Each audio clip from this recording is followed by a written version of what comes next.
Hello everybody and welcome to Ralph's weathering workbench to Mainline. He's got another good show planned for tonight. And let's see here, we'll transition over and say go to YouTubeMallBuilders.com. There you'll find the schedules for the shows. The Tuesday and Wednesday shows are at 8 o'clock Central, 9 o'clock Eastern Time. The Thursday show is at 9 o'clock Central, 10 o'clock Eastern Time. Also be sure and click on the e-mag. Sign up for that when it comes out. And now I guess we will turn this thing over to Mr. Ralph. And it's all yours, Ralph. Thank you. Thank you. I thought I would do a little bit of review tonight, as well as show you how to make a track cleaning car. And if you're going to make a track cleaning car, it might as well look good, so that's where the weathering comes in. So I've done this. This is an AccuRail car. And what I've done is I've taken a piece of masonite, and on the leading edge and the trailing edge, I've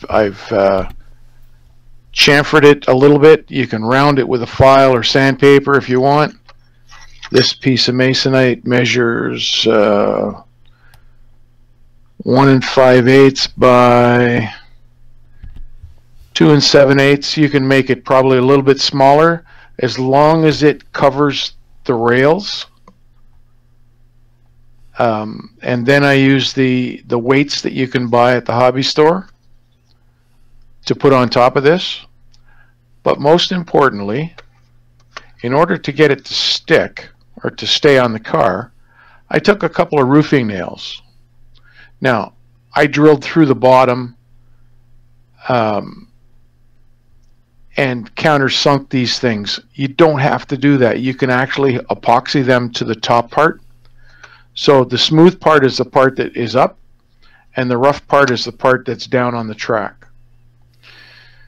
So what ends up happening, let's see here. I'll open it up so you can see what I've done with the roofing nails. You drill them through the center beam of the car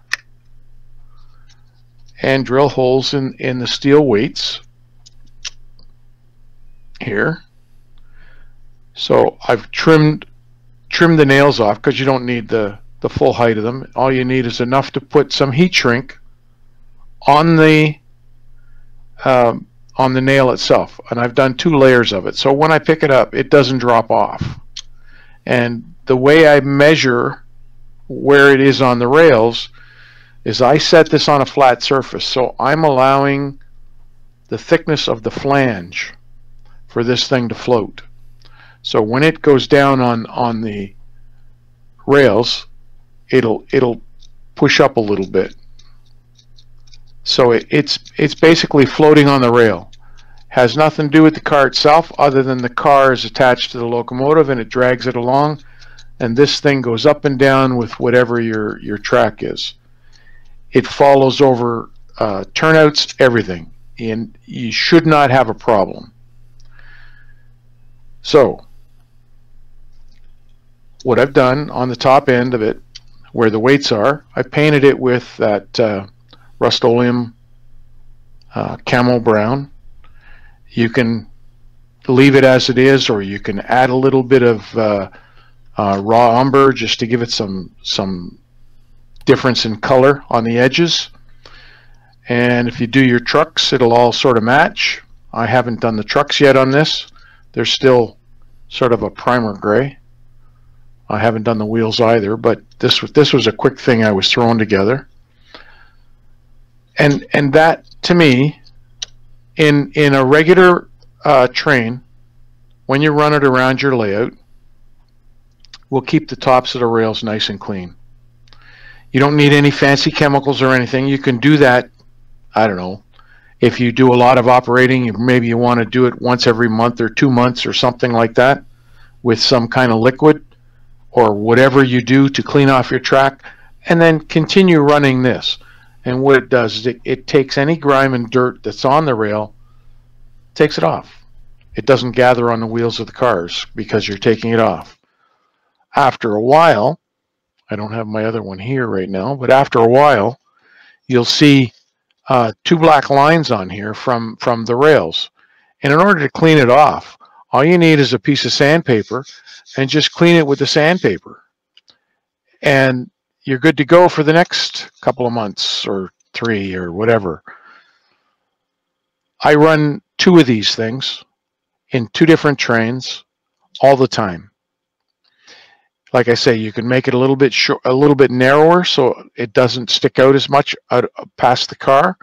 But I was doing this for another customer, and he wanted the real wide piece, so that's the way I made it. So that's the bottom part, the mechanism.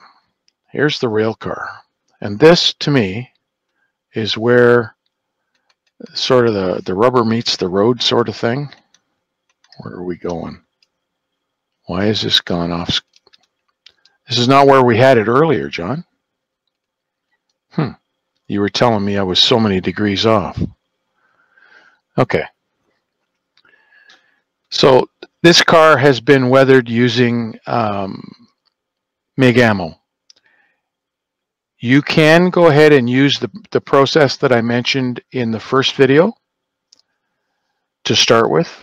And then because of all these ribs, you want to get some dirt and grime in the ribs, right in the crevices. After you do your dirt and grime with the gouaches and the water-soluble oils and the microsol, you come back and you can add some of the MIG ammo to get the dark streaks like this in the car, right? You can do it to your heart's content. You can make it as filthy as you want. And the interesting part is, I'm going to show you some videos. Let me see if I can get it up here. Or not videos, but pictures. And I chose Railbox because Railbox is such a widely used car. And they have their own, what do you call it? I mean, if you were to take prototype pictures like this, make it wider. What's that? I'm not. It says stop. Let's do this again.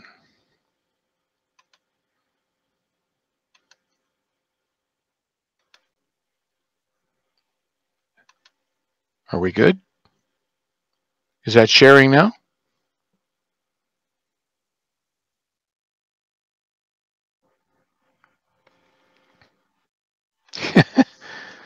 Johnny's telling me he's lost his screen. He can't tell whether I'm sharing or not. I don't know if I am or not. To me, it says that Johnny's going to do a little bit of a refresh, and we're going to see what happens.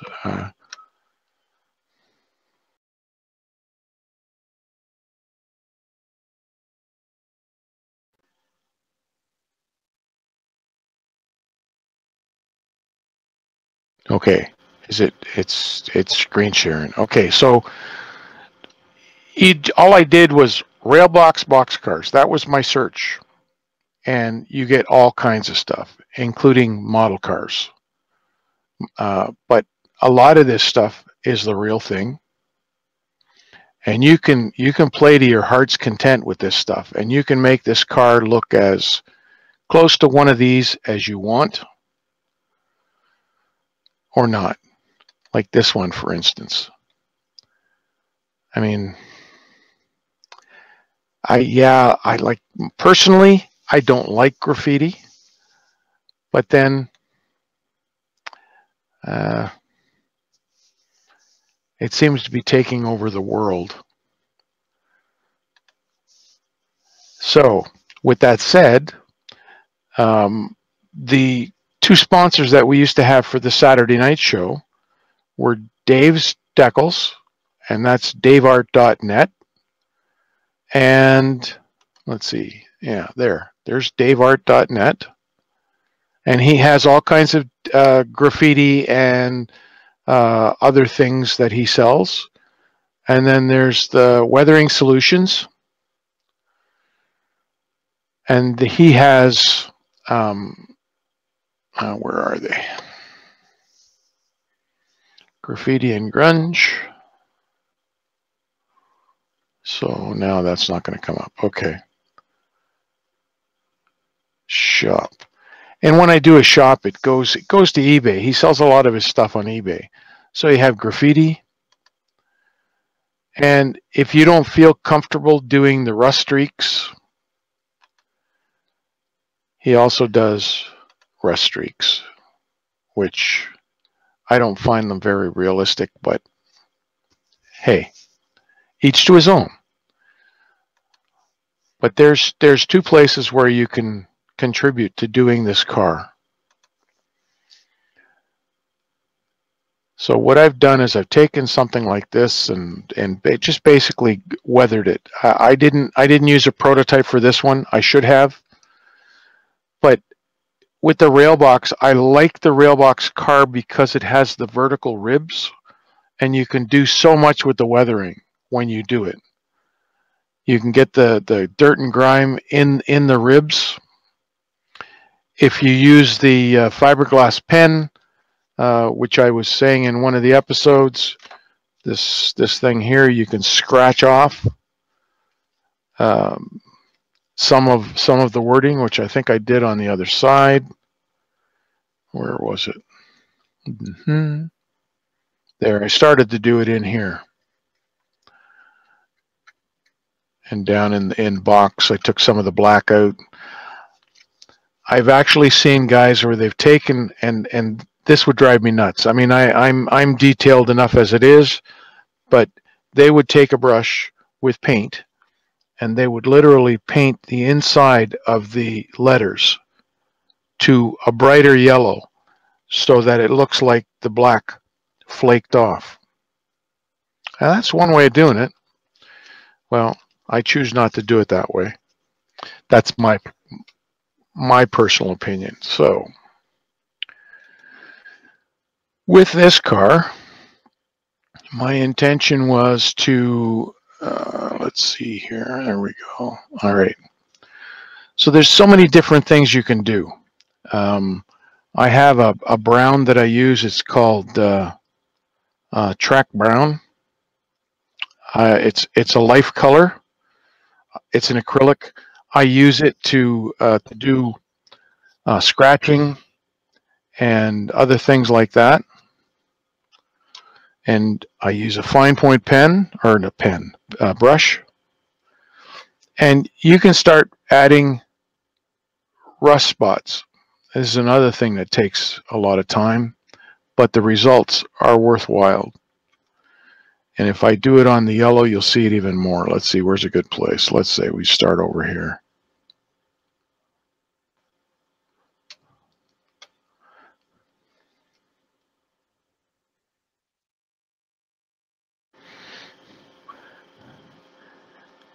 And we'll add a bit more. You can do it on the ladders where you've got paint chipped off because the guy stepped on it. On the rungs, the stirrups, some of the vertical. Usually where the rung joins the vertical is where you're going to get some rusting. And then depending on, now if it's a smooth car, a smooth side car, you can really go to town with it.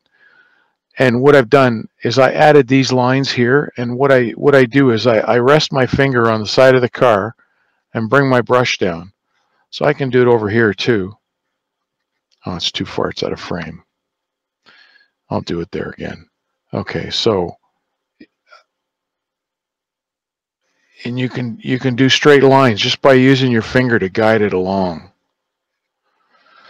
And if you really wanted to get creative, and I've seen this happen where right on the rib where it's hit, it's actually been cut out by whatever hit it, like you would see in a car accident, or dented. And you can do that by using your X-Acto knife. And then we come to the lettering. A lot of times you get some sort of rusting on the lettering. And after I do this, I can come back later and hit it with some streaking MIG ammo and drag it down so it looks like that's sort of a festering rust sort of dragging down. And you can do it on the other side, on the underside of the red. Just follow the line. All kinds of different things, just with a little fine brush. And this is an acrylic paint, so it's easy to work with. You don't have to worry about fumes. And when your brush gets plugged with paint, all I do is I come down on my piece of paper, just take off what's there, and start over. And you can go at it. You might have a bunch of rust dots and scrapes and stuff down in the bottom here.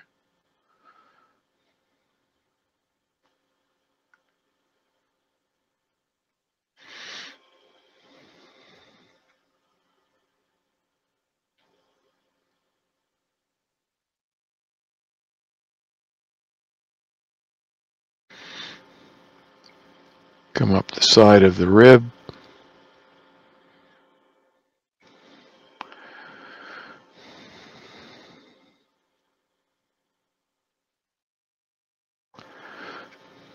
Up the side, the other side.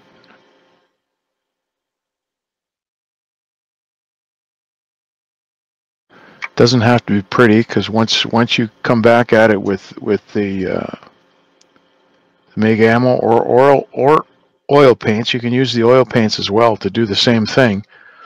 The nice part is the acrylic dries right away, within a couple of minutes, and then you come back with the oil paints, you put it on, and you streak it down. Like I'll do this here. What I'm finding with a lot of the brushes lately, the tip is curling, and I can't figure out why. And it's the real fine brushes. I don't know whether you can see that. As I turn it, there you can see the curve that it's taken. You can use that to your advantage, because then you can pinpoint it.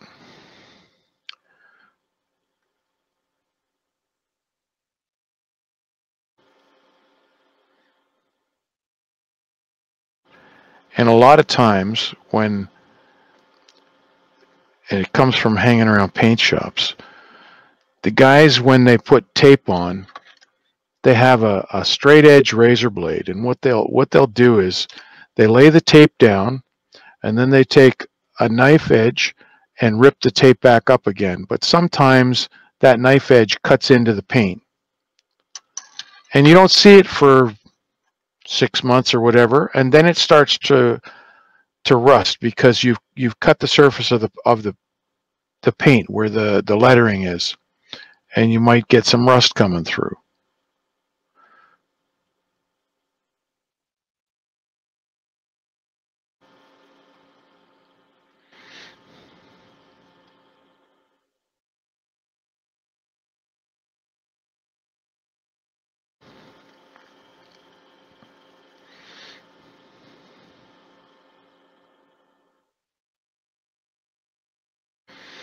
I've seen some cars that are so speckled with dots like this, and I don't know what causes it.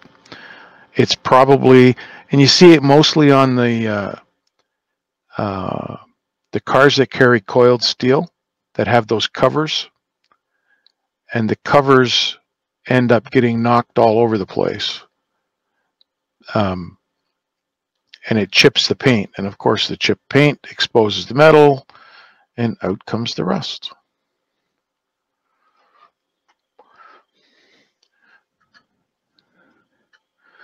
And a lot of times you have the mechanism is all chewed up as well. Before I knock that paint over, move it out of the way.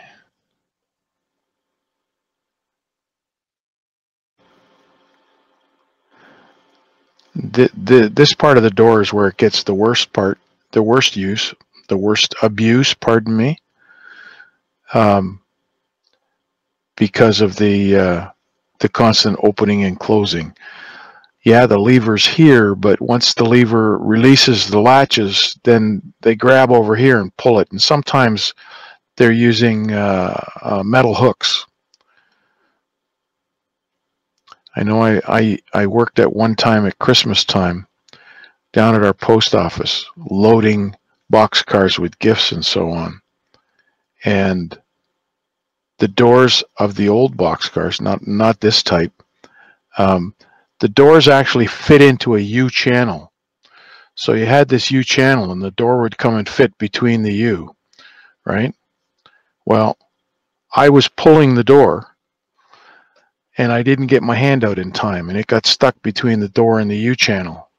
And I had leather gloves on, but I still ended up with 3 stitches because it trapped my hand in the channel.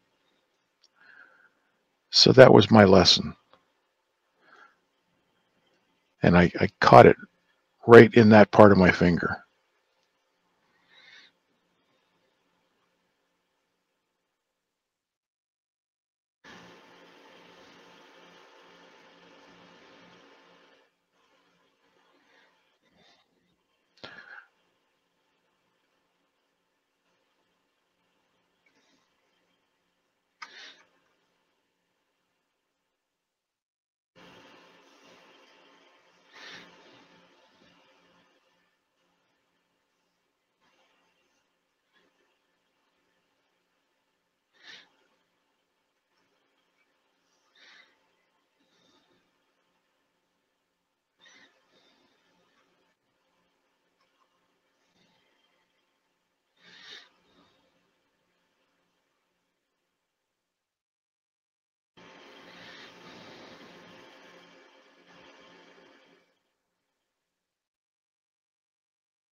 So you can go crazy with this if you really wanted to.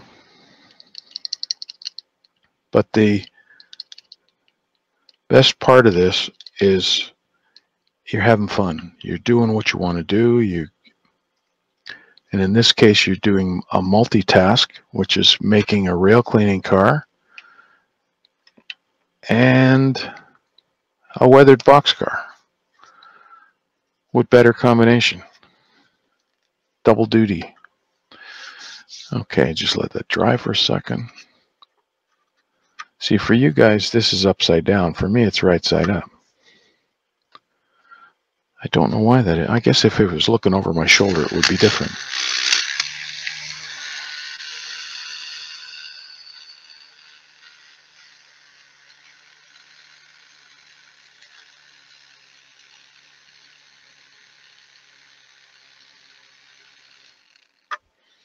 Okay.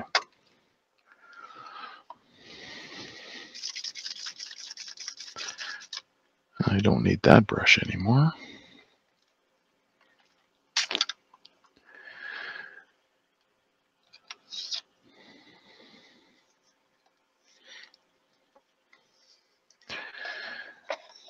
So here comes the MIG ammo stuff. My go-to color is the streaking grime, which is already on there. But that's the color I prefer.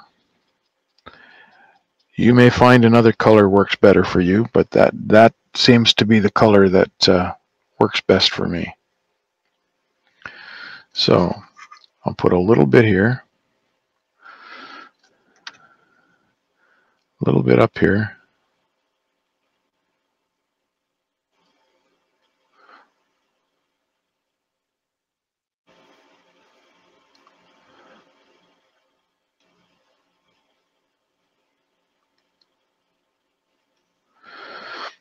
A little bit more over here. Some over here. Of course, more under the door.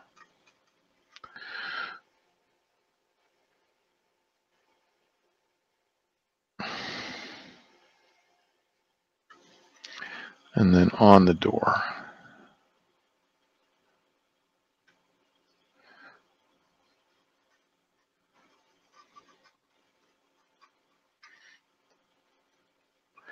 Some more over here.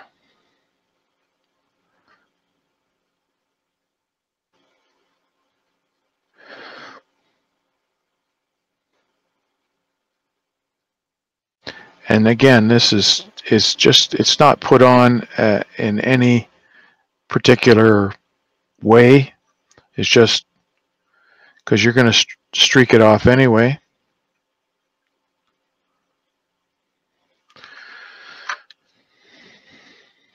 Okay, let me put that away.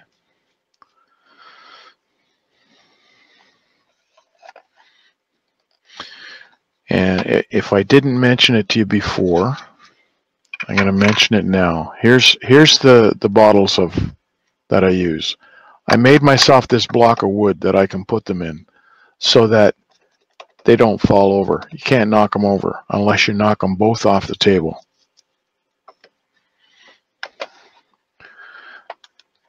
And of course, you don't want them in the middle of the table. You want them off to the side.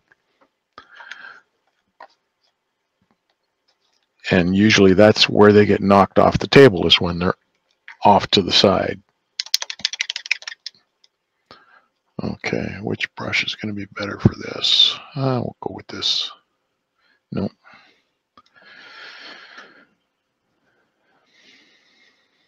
That might work.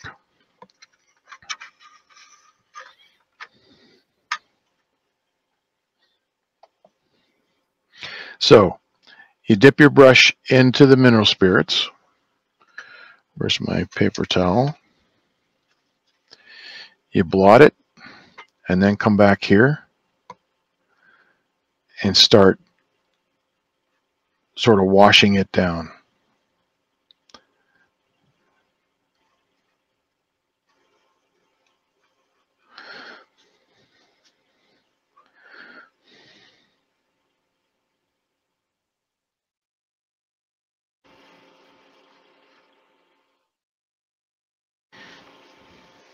Some more, get the brown off the brush, come back, blot it.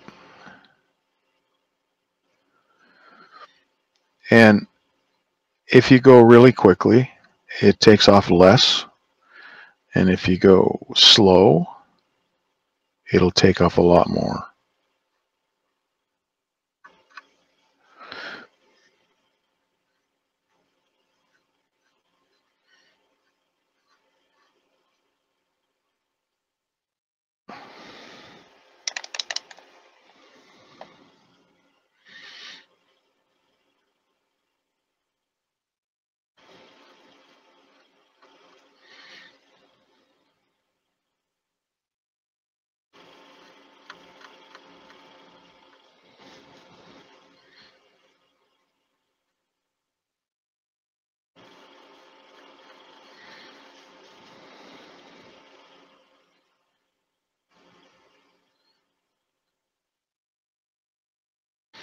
And if you, like here, I've taken off a little bit too much.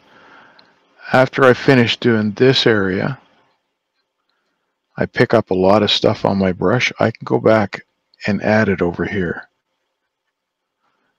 Let it dry a little bit and then take it off.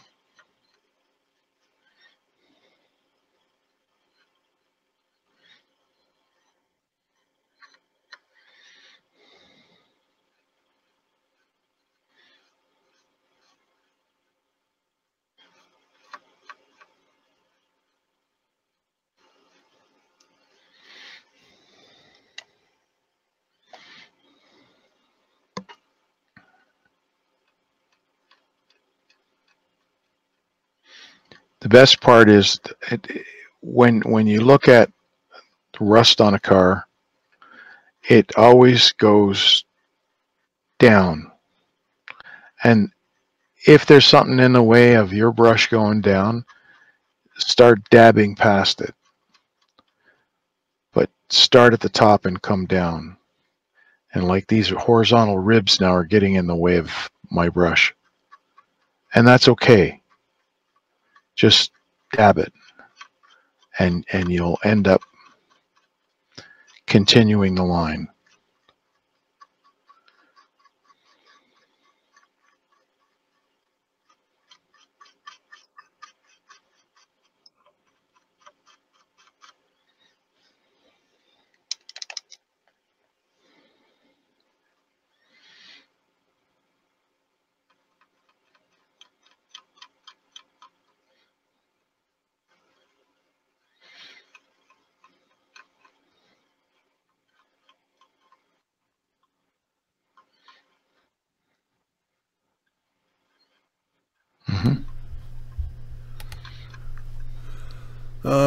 Let's see, Phil Wyman.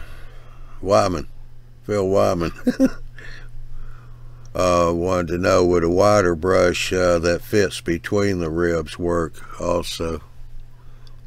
It will, but then you end up taking too much off. This way I have more control over what I take off. And I was looking at your car that you posted, and I was going to wait for a bit and then make some comments. But since you're weighing in, you did a good job on your car. Is that the first time you've done it, Phil? First weathering job? Or maybe second?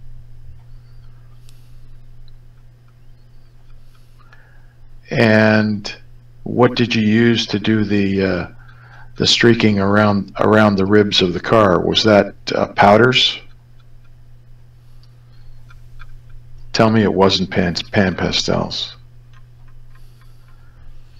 He said that was his 20th. 20th? LOL. Okay. So what powders are you using? Because that looked like it was done with powders.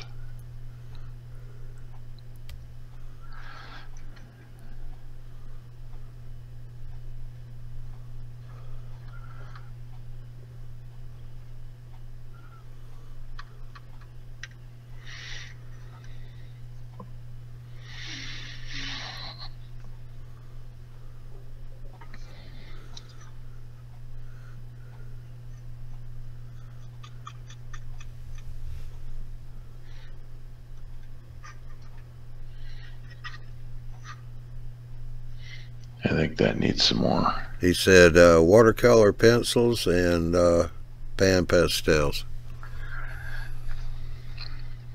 Okay. And how did you like doing the pan pastels? Because the reason I ask you that, I'm not a fan of pan pastels, like a lot of you know. I find that, well, I know that they were originally designed for paper, wood, and canvas. And they weren't really meant for plastic.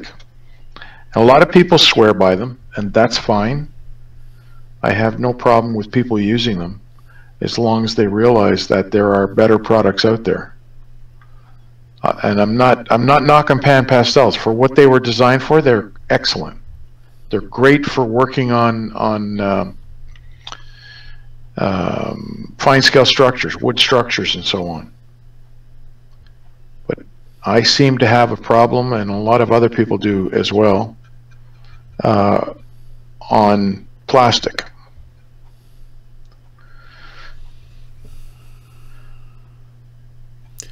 Dwight's asking, is this the same presentation you did at Amherst?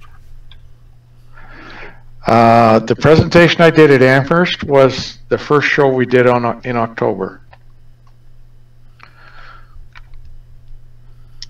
Only because it was not a hands-on clinic, and it was not really them watching me do something. I had to make it so that they could, well, like my first session that we did.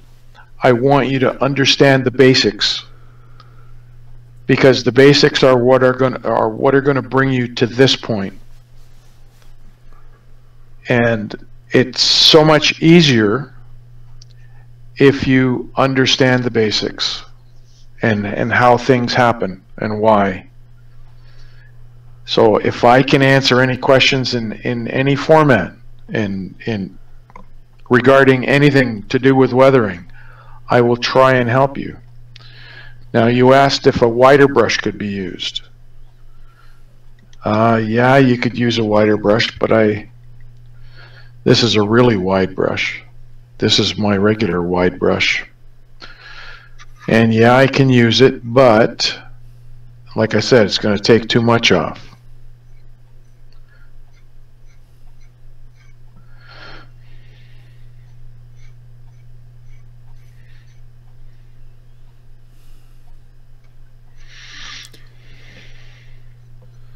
Well, actually, there it just seems to be making it look dirty, though. Well, that's the whole idea, is to make it look dirty. I mean, you got the rust streak, but it's also looks dirt too.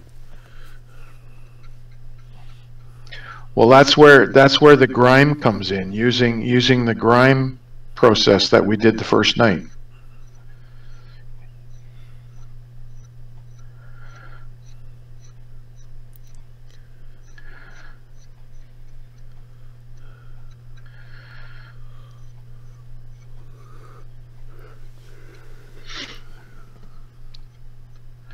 There goes that curved line again. Okay.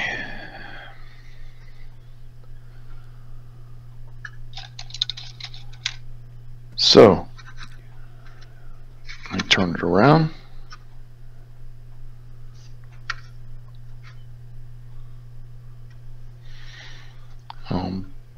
Pan out a bit.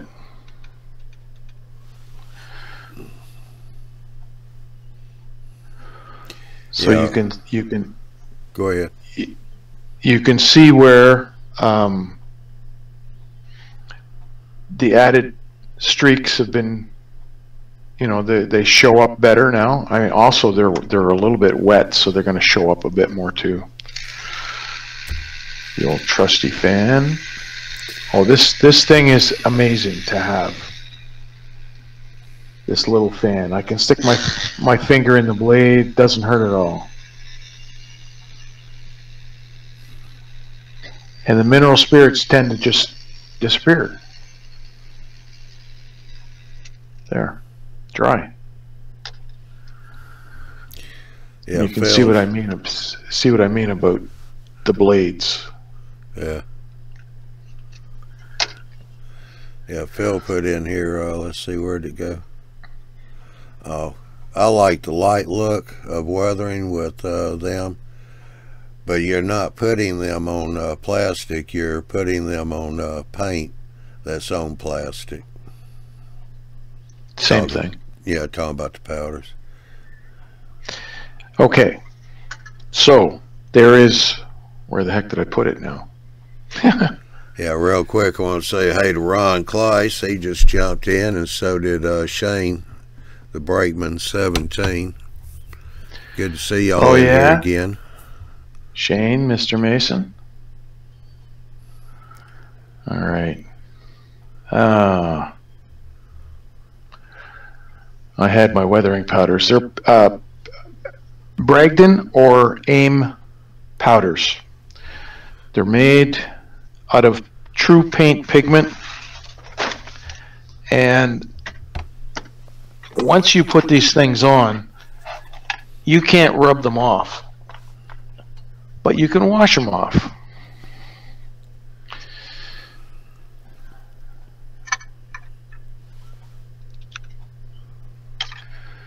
And I have a dedicated brush for you. This is AIM powders. And this is called Dark Earth. And let's see, we'll put some here. A little bit here.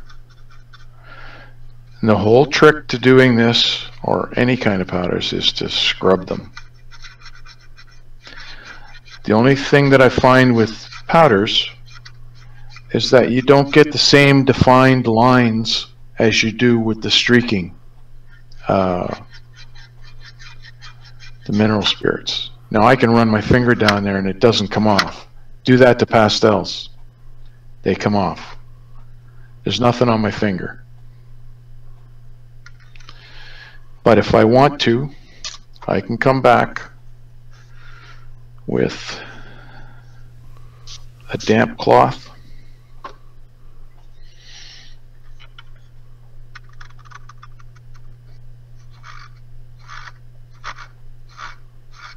And I can take it off. And actually what that does, when you take it off, it forces it into the crevices. So I just find these so much easier to work with. You don't need as much of them to do the job. And AIM powders, I think they have, well, how many have I got? 2, 4, 6, 8, 10, 12, 14. I have 16 colors. I think there's 20 in the series of colors that they have. And it goes from light rust to dark rust to old rust. And then you have the browns, you have black. I just did a locomotive for, some of you guys know Marty Jenkins from Australia. And I did a locomotive for him. Let me see if I can find it.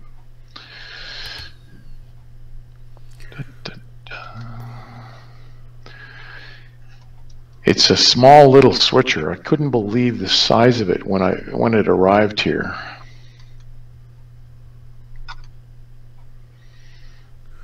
I got 2 comments here, Ralph, while you're doing that.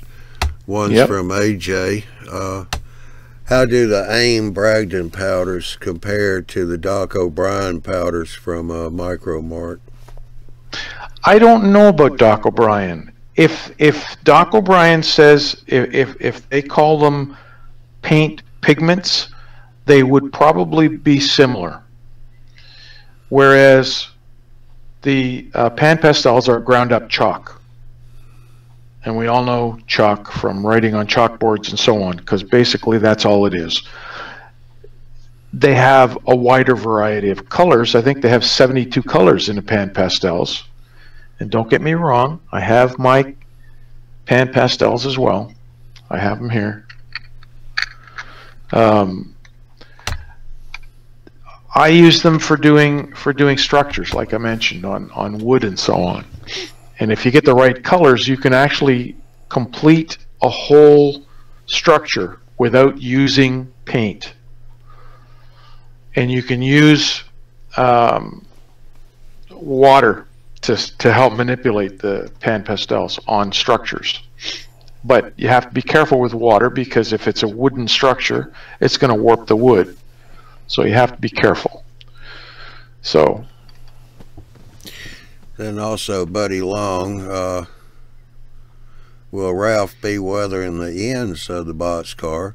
Was wondering how he goes about doing the wheel splatter or kick up. Oh, that's easy. That's absolutely easy. I don't have it here right now, but what I do is I take an old toothbrush like this. This has 4 rows of bristles. I cut out 3. So I have a single roll of bristles. I dip it in my paint, and I use my finger and snap it. And it gives me a line of paint going up, and do it from the bottom, so that you're doing it like this. And it goes from here up to there, and it's darker here than it is up there. Yeah. So you end up darker at the bottom than at the top. And I can do it also with the MIG ammo stuff.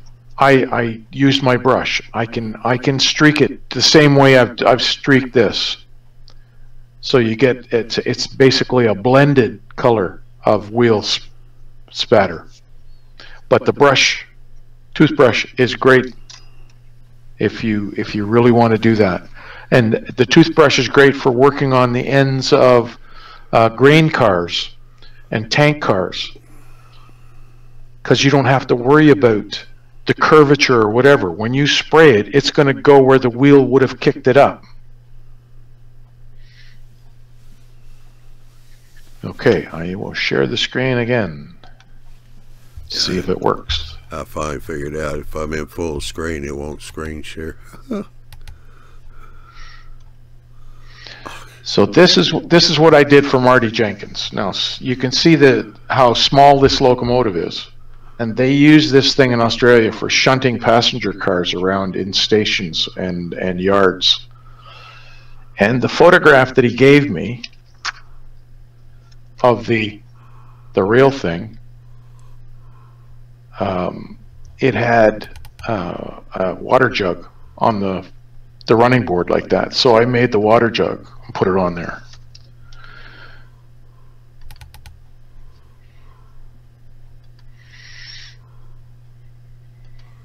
What'd you make it out of? Styrene. I made it out of styrene. With my big clumsy fingers, I had to end up putting it on the end of a piece of plastic and glued some laminated a few pieces together, shaped it and everything on the end of a 3-inch piece of plastic, and then when I was finished, I cut it off the plastic. Yeah. Okay. But it was a real chore to get this rod. It was a shiny steel, not chrome, but it was real shiny, almost like chrome. And I used black in it, probably about 6 coats of it, just to get the shine off it and have it look dark. And then I put some gouaches on it, and that's the way it ended up. Looks good.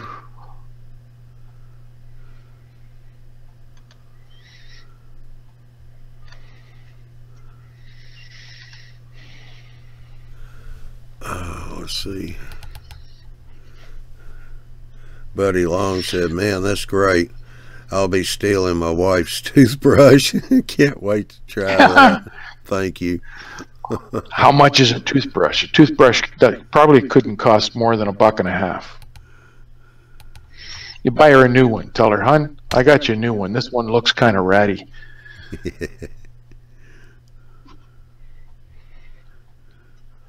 And Ron down in Australia said, "Wow, Ralph, that looks excellent."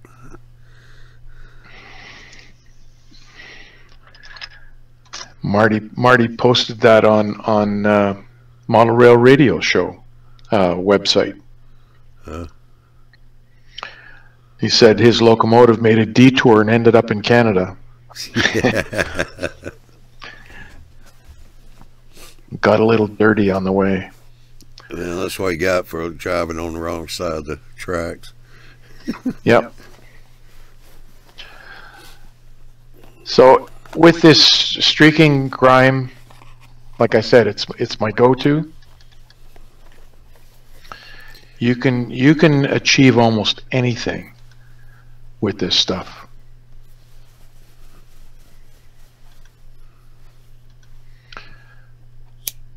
So it's all done the same way as I did on this car. The locomotives I take completely apart, take the windows out, any parts that come off. That was the other thing, Phil, I wanted to mention. If you have a car like you had and it has a walkway on the top, if you can take the walkway off, that'll help you putting color right across the roof, and then put the walkway back on and weather the walkway, or weather the walkway separately. But if there's anything that can come off, like I usually take the horns and so on off, antennas.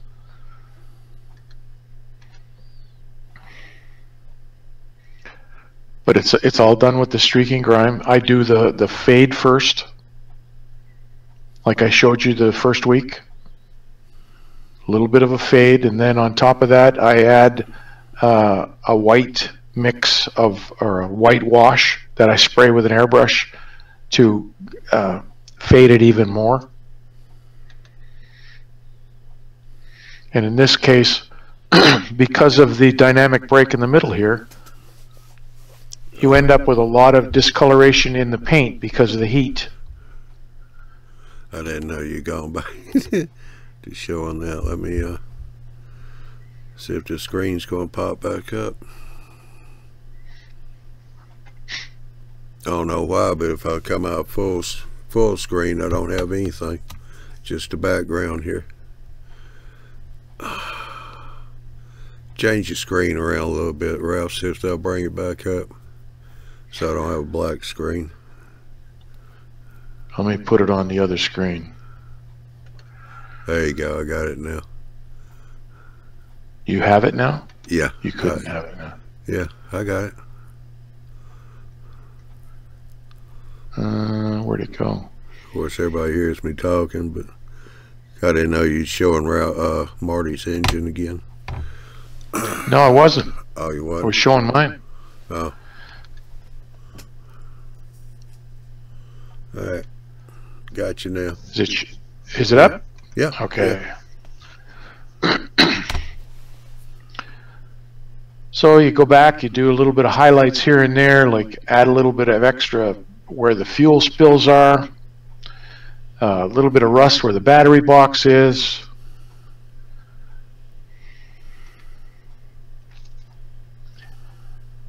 I used to use powders up in the fan grills, or in the grills here, but I stopped doing that because I can't get a definitive line from one edge to the other. So I started using the streaking fluid and just set it in there and don't take it off, and it dries like that. So it darkens up the grills.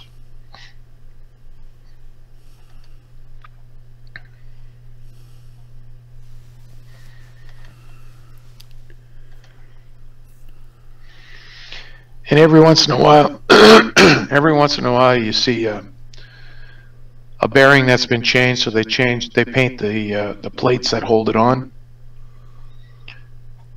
Doesn't happen all the time, and sometimes it's a different color. I've seen it in yellow, sort of a mustardy color yellow.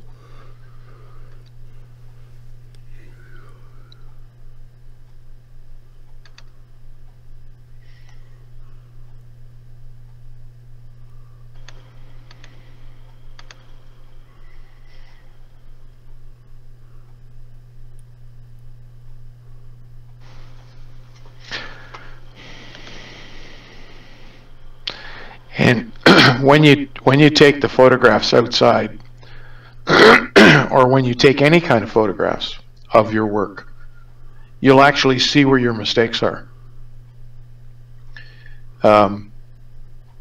What engine was it that I did? CP, yeah, this one. When I first did it,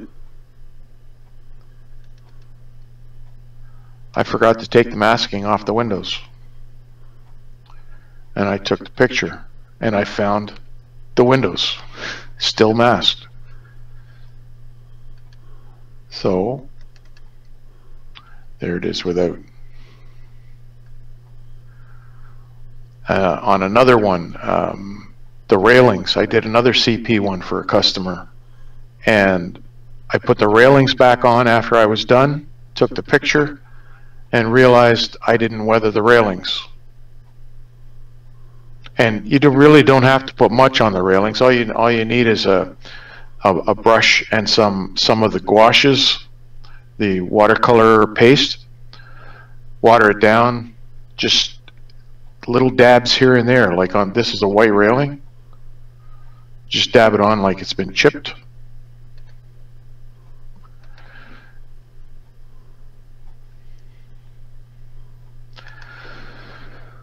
So that's it for tonight, I guess. If you have any other questions, like this track cleaning car to me is perfect opportunity to play around and have fun and be useful at the same time. Not only learning or practicing your skill, but making it worthwhile.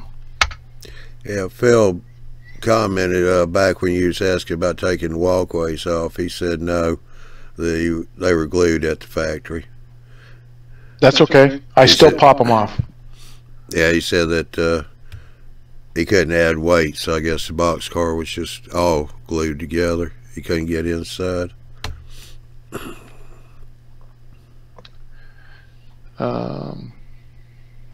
Where's the one I did for Lloyd? No, that didn't have a top on it.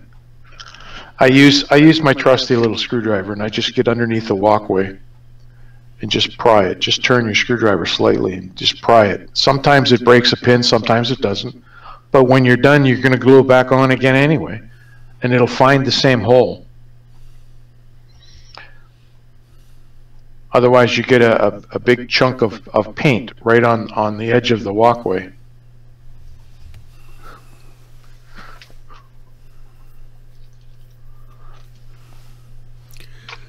Those weights that you put on that pad, those stick on what, quarter or 1/8 ounce? Those I think are quarter. I think. Yeah. I can't remember now. But they're the stick-ons. Here's a car here. In order to do it, I just stuck my right where the pin is, stuck my screwdriver underneath, and popped it up. There's another pin here.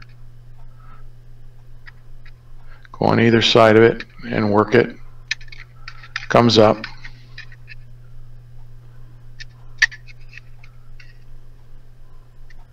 And this is without taking the car apart. There, it's off.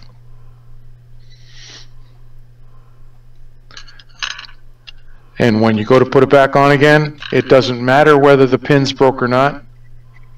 It will find the hole and go back on. And you glue it back on. There.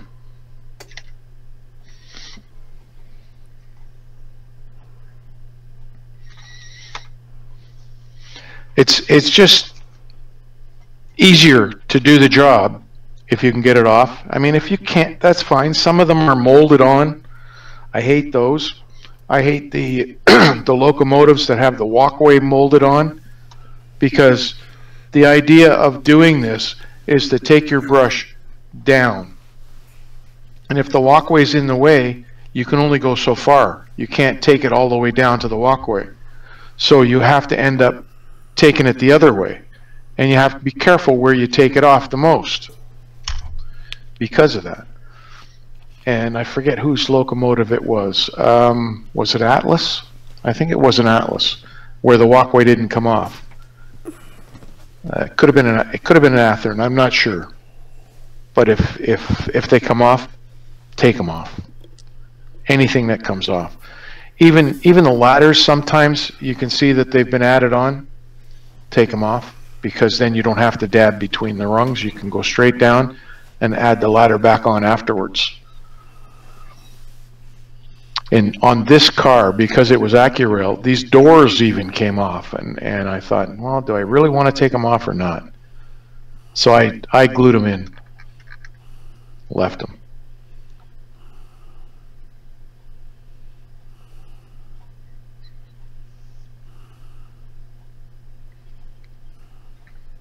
So that's a good project for you guys. And it really does keep the rails clean. There's so many different little tricks you can do for keeping your rails clean. I know a lot of guys actually use sandpaper or Bright Boy on their tracks. Well, that's okay. But by doing that, you're putting grooves in the metal of the rail, and the grooves collect the dirt, and then you start having problems. So what I've done, and I don't know where it is right now, but I've taken a stainless steel washer that's probably about a 1/4 inch, a 1/2 inch wider on either side of the track. I've epoxied it to a block of wood, and I rub it hard along the rails. And what it does is it burnishes the top of the rail to close up those scratches so that they don't collect dirt. And then this just keeps the surface dirt off. So there you have it.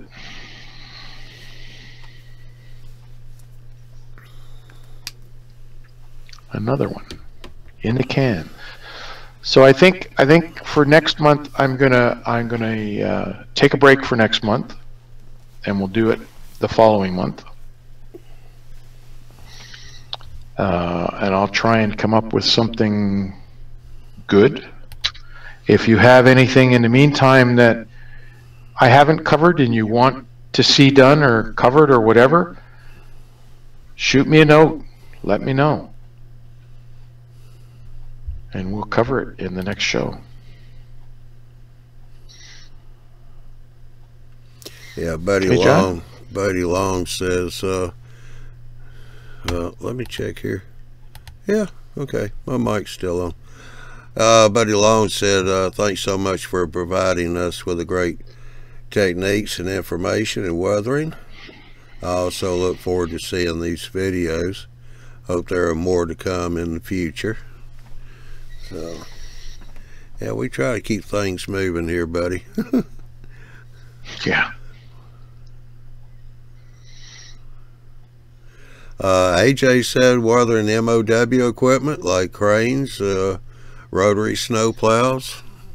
Mm-hmm. They get the heck beat out of them, so that you can go to town on those things. Yeah. Yeah, especially if it's on AJ's railroad. I'll be getting an email on that one. What do you mean? Alrighty. Well, let's get over here and yeah.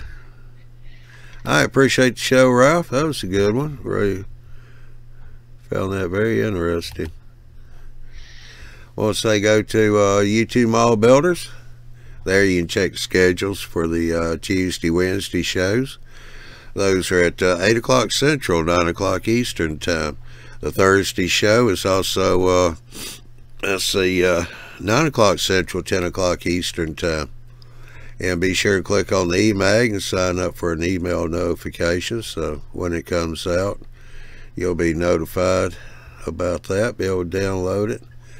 Also, just want to let you know that look on the Facebook and the YouTube channel. There's posted up a parts list, and I'll repin it again after the Thursday show for everybody to see. We got a special show coming up. What we're going to do is build a DCC++ system from start to finish, and that's going to be Chris Rood and Robert Holloman's going to be doing that show. Unfortunately, on those parts that they gave, because they gave the original parts and the generic parts, so you can order whichever one you want. They will not be in on time for the show itself, but the show will be recorded. You'll find it in the specials playlist. It'll be listed there, so when you get all your parts in. I ordered the parts myself last weekend, and most of it won't be here till the end of March. So the one part is the motor control shield. Seems like a lot of people have run out of stock on that, and they're not getting new stock till the end of March, first part of April. So, but anyway, the show will be recorded, so once you get all your parts, you'll be able to sit down, watch the video, and put it together. I mean, it's a nice little system. Robert's already built it, using it on his layout, likes it just fine. We will post later on, once we know for sure what date we will air the show. Right now we're just getting the everything lined up as far as how the show's going to run and all. Alrighty, so with that said, y'all have a good night, and we shall see you tomorrow night for the Thursday Johnny Mall Train Talk show. And then the next Tuesday show is going to be March the 7th. That's going to be the Arduino show with Chris Hiley. So We shall see you tomorrow night. Y'all have a good one.